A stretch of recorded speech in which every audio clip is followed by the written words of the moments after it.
Creativity is right up there for me. I'd have it matched, though, equally with curiosity. Those two things, to me, distinguish what a really good scientist is. I think the best scientists I've met are really curious people about just about everything. They'll be very focused people, but they need to be almost driven to understand why things are the way they are, and to find answers to that requires enormous creativity.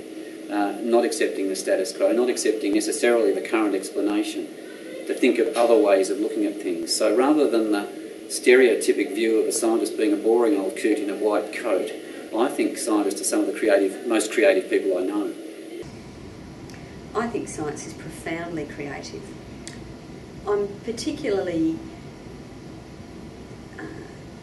I really want people to understand the creativity in science. And creativity is about thinking novel and interesting things. It's not about a particular piece of artwork or music or writing or performance or anything else for that matter. It's about innovative thought. And scientists are profoundly innovative. Boring scientists don't do very good science. That was a bit brave, wasn't it? But I don't think they do. I think creative scientists do exciting science, and it's elegant and exciting on its own.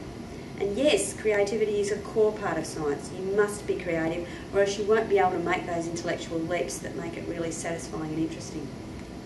I suppose it depends on what you define as creative. I know many scientists that are musicians or artists or, the traditional creative. I think a lot of us are creative in that we think outside the square.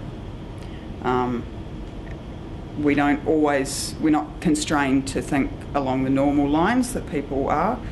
The whole field of science is about thinking on a tangent, thinking up new lines of inquiry. And in that regard, we're very creative. That's what being a researcher is. It's coming up with something that no one else has ever thought of. And it's just a different type of creative.